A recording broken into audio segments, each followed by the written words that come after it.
William Friedkin made The Exorcist. That alone should put him in the Hall of Fame of legendary directors.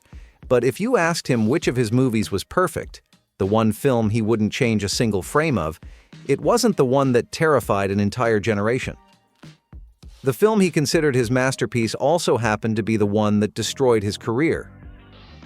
It's called Sorcerer, and if that title makes you think of wizards or magic, you're way off. This is a 1977 thriller about four desperate men transporting unstable nitroglycerin through a jungle where everything is out to kill them. And if you think the movie is intense, the production was even worse. Friedkin wanted real danger, real stakes.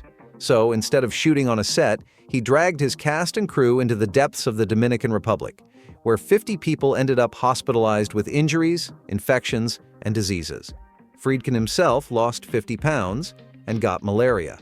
And that now legendary bridge scene, the one where trucks try to cross a crumbling rope bridge in the middle of a storm, that wasn't CGI.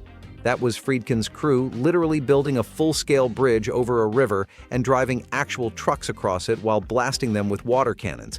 Because according to Friedkin, if it wasn't dangerous, it wasn't worth shooting. Sounds like the kind of dedication that should win you an Oscar, right? But no, the movie bombed hard. And the reason? Star Wars. Friedkin poured everything into Sorcerer, only for it to be released a month after George Lucas changed the whole landscape. Now audiences didn't want gritty survival thrillers about doomed men in the jungle. They wanted lightsabers, space battles, and a fun escape from reality. When Sorcerer replaced Star Wars at Mann's Chinese Theater, people literally stopped showing up. The studio panicked and put Star Wars back in theaters. Sorcerer needed $45 million just to break even. It made $9 million. Friedkin, once Hollywood's golden boy after The Exorcist, was suddenly radioactive. For years, the movie was dismissed as an overambitious failure. Even the film's editor, Bud Smith, brutally summed it up. Star Wars made our movie look like an amateur piece of shit. But Friedkin never wavered. Even decades later, when the film was rediscovered and reappraised as one of the great lost classics of the 70s, he stood by it. At a screening in 2014, he told the audience, "I would change something about every film I've made, except Sorcerer." This was his one perfect movie. And he wasn't alone in thinking that. Tarantino, Coppola, they both called it a masterpiece. Tarantino even singled out that bridge scene as one of the greatest suspense sequences ever filmed.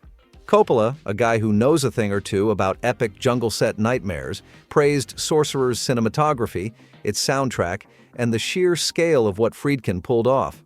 He called it a forgotten classic. But back in 1977, none of that mattered. Audiences had spoken. They wanted Luke Skywalker, not four doomed men hauling explosives through hell. So, was Sorcerer ahead of its time? Was it just unlucky? Maybe both. But one thing's for sure, Friedkin never got another shot quite like it. And whether Hollywood appreciated it or not, he knew exactly what he had created.